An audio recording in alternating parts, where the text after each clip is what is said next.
ተናስተልኝ በድጋሚ ለብራመሻቸው ኢትዮጵያ ቴሌቪዥን ነው ኢቲቪ 57 እንደቀጠለ ነው። ዋናና ጉዳዮች ላስተዋውቃችሁ።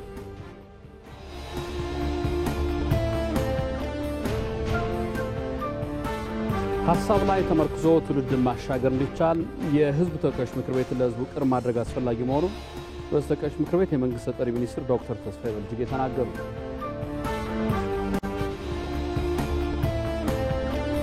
በኮንስትራክሽን ዘርፍ የሚስተዋሉ ተግዳሮቶችን መቅረፍ የሚያስችል የግንባታ ቁጥጥር መረጃ ስርዓት ይፋ ተደረገ።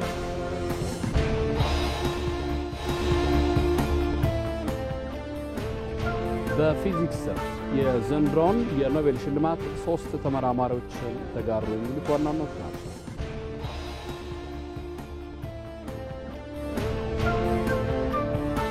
ከዜናዎቹ ጋር አንተነህ ደግፌ ነኝ። አብራችሁ ቆዩ። የፐልስ ኦፍ አፍሪካ መቋቋም ወደፊት የመመልከት እርምጃ ነው ሲሉ ጠቅላይ ሚኒስትር አብይ አህመድ ተናገሩ። የፐልስ ኦፍ አፍሪካ ሚዲያ ስራ መጀመር አፍሪካን ባሉታዊ ገጽታ የማቅረቡ ስራ ለመመከት ብሎም የራሳችን ትርክት በራሳችን የመቅረጽ ተግባራችን የምናጸናበት ጠቃሚ እርምጃ ነው ሲሉ ጠቅላይ ሚኒስትር አብይ አህመድ አስታውቀዋል። ምንም እንኳን አፍሪካ ሰፊና ምቅ ሀብት ያላት አህጉር ብትሆንም አብዛኛው ጊዜ እንደ አነስተኛና አቅመ ቢስ ተደርጋ ትሳላለች ሲሉ ጠቅላይ ሚኒስትሩ ገልጸዋል። በዚህ የተነሳ ነው አነስተኛ ግን እጅግ ትርጉም ያለው የፐልስ ኦፍ አፍሪካ ጅማሮ በመጪዎቹ ጊዜያት ከፍ ወዳለ መሪ አህጉራዊ ሚዲያ የማደግ መንገድ እጅግ ጠቃሚ የሚሆነው ብለዋል። አፍሪካ አብይ ኢንዱስትሪ ማዕከልና ቁልፍ ሚና ተጫዋች የመሆን መንገድ ላይ በማጠራጠር መንገድ እየተጓዘች ትገኛለች ሲሉም አመላክተዋል። የፐልስ ኦፍ አፍሪካ መቋቋም ወደፊት የመመልከት እርምጃ ነው ያሉት ጠቅላይ ሚኒስትሩ በዓለም መድረክ ጠንካራና ቱባ አፍሪካ ድምጽ የማሰማት መሰረትም ነው ብለዋል።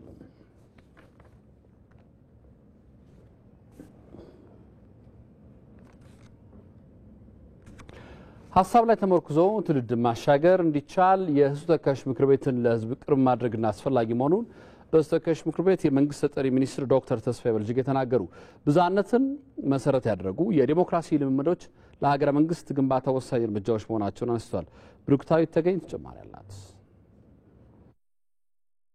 ለተስተካከለ የፖለቲካ ምህዳር የሐሳብ ልዕልና ላይ የሚያምን ትውልድ መፍጠር እንደሚያስፈልግ ይታመናል። ለዚህ ደግሞ በህዝብና መንግስት መካከል ድልድይ የሆኑ ተቋማት ማስፈልጋቸው አያጠያይቅም። ይህንን ዓላማው ያደረገው በኢትዮጵያ ብሮድካስቲንግ ኮርፖሬሽን እና የህዝብ ተወካዮች ምክር ቤት ትብብር የተጀመረው የኢቲቪ ፓርላማ ቻናል ስርጭት ለዚህ ማሳያ ነው።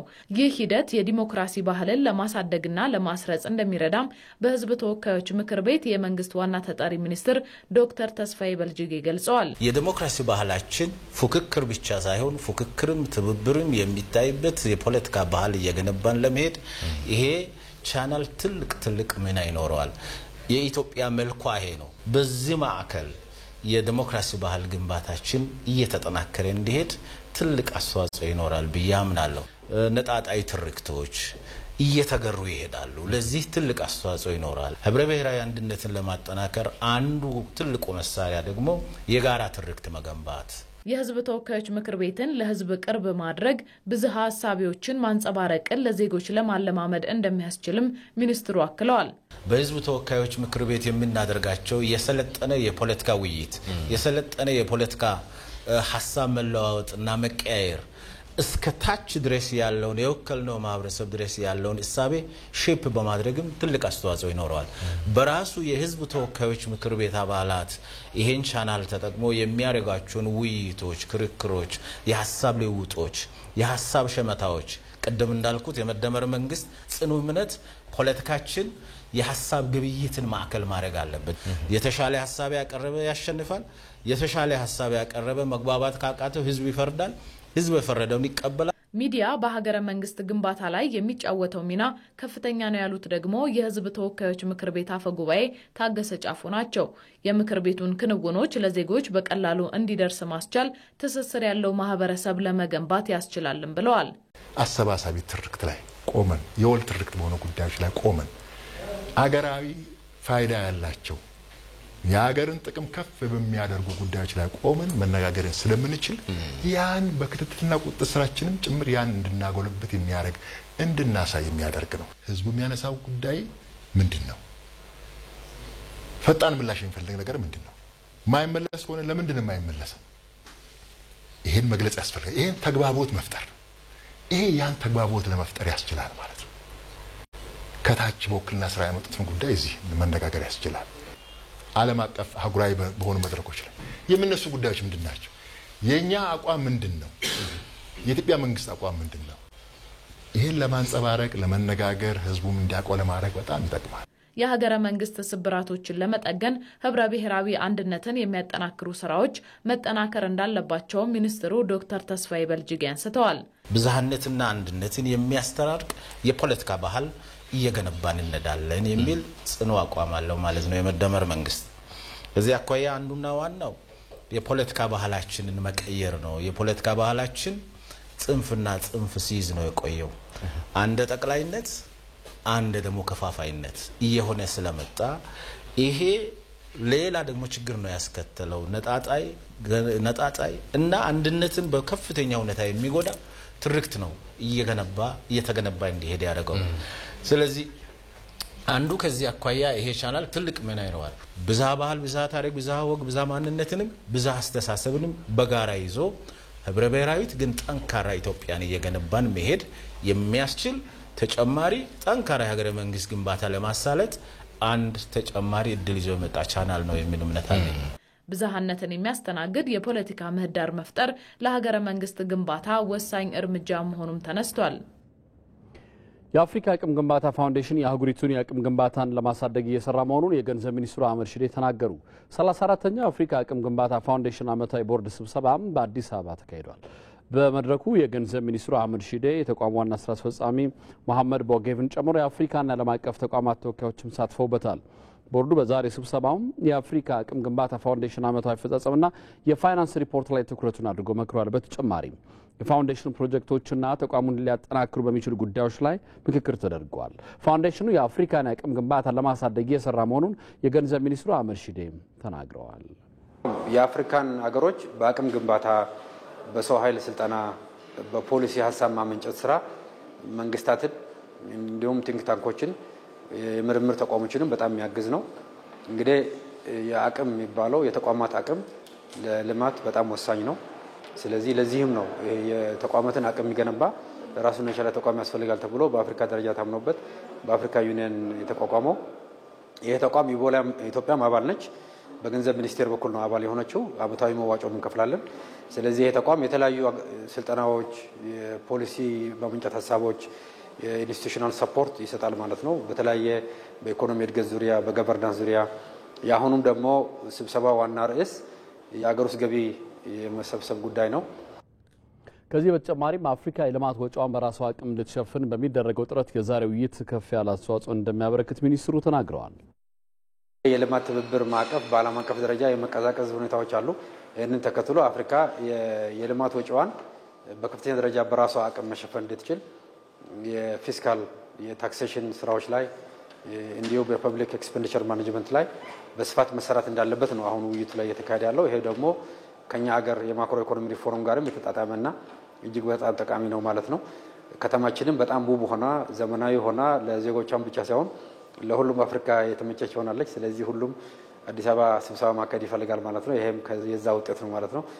ይሄ ተቋምም ከአፍሪካ የአመራር ልህቀት ማዕከላችን ጋርም በትብብር እየሰራ ነው የሚገኘው በተለያዩ ጉዳዮች። ስለዚህ ከዚህ ተቋም ያለን ተጠቃሚነትም የማጠናከር ስራም የሚያግዝ ነው የሚሆነው። አመሰግናለሁ። የአፍሪካን ኢኮኖሚ ሽግግር ለማፋጠን ተቋማት አቅም ግንባታ ላይ በትኩረት መስራት እንደሚገባም በመድረኩ ላይ ተገልጿል። ዘገባው የባልደረባችን አሚር ጌቱ ነው። በኮንስትራክሽን ዘርፍ የሚስተዋሉ ተግዳሮቶችን መቅረፍ የሚያስችል የግንባታ ቁጥጥር መረጃ ስርዓት ይፋ ተደረገ። የመረጃ ሲስተሙ ለሀገራዊ ኢኮኖሚ እድገት 20 በመቶ ድርሻ ያለውን የኮንስትራክሽን ዘርፍ በአግባቡ መምራት የሚያስችል ነው ሲሉም የከተማና መሰረተ ልማት ሚኒስትሯ ጫልቱ ሳኒ ተናግረዋል። ሳራ ሳደ ስላሴ ተጨማራላት። ተጠሪነቱ ለከተማና መሰረተ ልማት ሚኒስቴር የሆነው የኢትዮጵያ ኮንስትራክሽን ባለስልጣን የኮንስትራክሽን ዘርፉን ማዘመን የሚችል የግንባታ ቁጥጥር መረጃ ስርዓት ይፋ አድርጓል። የከተማና መሰረተ ልማት ሚኒስትሯ ጫልቱ ሳኒም ስርዓቱ የኮንስትራክሽን ዘርፉን በዘመናዊ መልኩ ለመምራት ያስችላል ብለዋል። የትኛው የስራ ተቋራጭ በትክክለኛ መንገድ ስራ ሰርቶ ተጨማሪ ስራ ማግኘት ይጠበቅበታል፣ የትኛው ባለሙያ፣ የትኛው አማካሪ የሚለውን በአሰራር ስርዓት መመለስ ያለብን ስለሆነ ትክክለኛ ምዘና ትክክለኛ እውቅና መስጠት የሚጠበቅብን በቴክኖሎጂ ጋር ከመደገፍ አኳያ ያለ ስለሆነ እሱ ብቻም አይደለም እውቅናም ጭምር የሚሰጥበት በሰራው ልክ ተጨማሪ ስራና እውቅና የሚገኝበት ያጠፋውን ደግሞ የሚቀጣበትና እነኚህ ብልሹ አሰራሮችን የምንለውን በቴክኖሎጂ ተደግፈን የምንቀንስበት ትልቁ ዛሬ ላውንች የምናደርገው የኮንስትራክሽን ሬጉላቶሪ ኢንፎርሜሽን ሲስተም ነው ማለት ነው። በተለይ የፌዴራል ፕሮጀክቶች ላይ ጀምረን እንዲሁ ወደ የግል ሴክተሩን ፕሮጀክቶች ላይ መስፋት እንዲችልም ታሳቢ ተደርጎ ነው ዛሬ ይሄንን ላውንች ለማድረግ ጊዜ የተገናኘ ነው። የግንባታ ቁጥጥር መረጃ ስርዓቱ የኢትዮጵያን የኮንስትራክሽን ዘርፍ ግልጽና ቀልጣፋ እንደሚያደርገውና ትክክለኛ መረጃን በመጠቆም ፖሊሲ አውጪዎች ትክክለኛ ውሳኔ እንዲወስኑ ኢንቨስተሮችም እንዲጠናከሩ የሚያግዝ መሆኑን የገለጹት ደግሞ የኮንስትራክሽን ባለስልጣን ዋና ዳይሬክተሩ መስፍን ነገዋ ናቸው።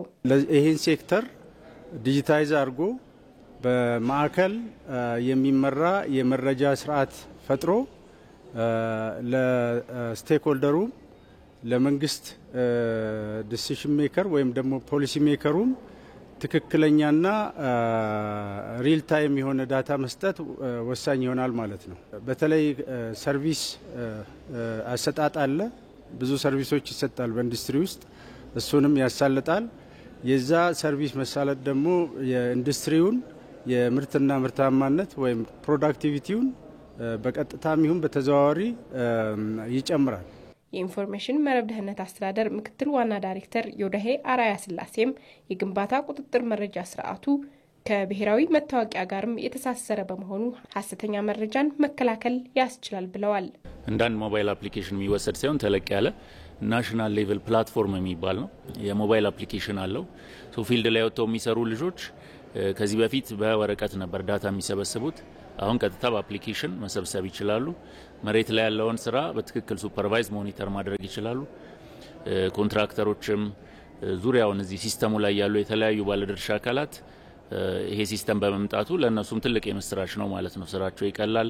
ከመንግስት ጋር ከተቆጣጣሪው አካል ጋር ያላቸው መስተጋብር ይዘምናል።